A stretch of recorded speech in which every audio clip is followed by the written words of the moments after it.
அஸ்ஸலாமு அலைக்கும். அனைவருக்கும் வணக்கம். இன்றைக்கான மார்னிங்கோட குட்டி வ்ளாக். இன்றைக்கி பீட்ரூட் தோசை செய்யலாம் அப்படின்ட்டு யோசனை திடீர்னு வந்துச்சு.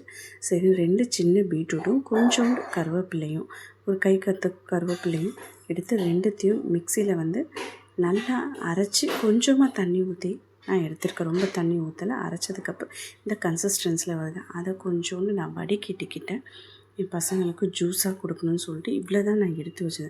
பேலன்ஸை எல்லாத்தையுமே தோசை மாவில் நான் ட்ரான்ஸ்ஃபர் பண்ணிவிட்டு உப்பு போட்டு நல்லா அடித்து எடுத்து வச்சுட்டு ஒரு 5 நிமிஷம் அது நல்லா ஒன்றோட ஒன்று புளிச்ச மாதிரி இருக்கட்டும்னு சொல்லிட்டு எடுத்து வச்ச ஜூஸை 2 பசங்களுக்கும் சின்ன கிளாஸில் கொஞ்சம் கொஞ்சம் அவங்களுக்கு கொடுத்துட்டேன். ஏன்னா எப்படியாச்சும் நான் அவங்கள பீட்ரூட்டை குடிக்க வச்சிடணும். அவங்க பொரியல் பண்ணால் சாப்பிட மாட்டாங்க.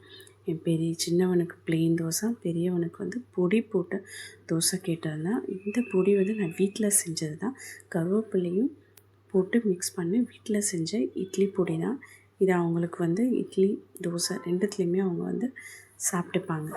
2 பேர்த்துக்குமே ஆளுக்கு ஒரு தோசையும் காரக்குழம்பு இருந்துச்சு. அதை வச்சு அவங்களுக்கு நான் பிரேக்ஃபாஸ்ட் நான் கொடுத்துட்டேன். என் சின்ன பையனுக்கு ஸ்நாக்ஸுக்கு 2 பேரிச்சம்பழமும் ஒரு 4-5 பாதாம் மட்டும் அவனுக்கு ஸ்நாக்ஸ் கொடுத்துருந்தேன். இதுக்கு மேலே கொடுத்துருந்தா கண்டிப்பாக அதை அவன் சாப்பிட மாட்டான்.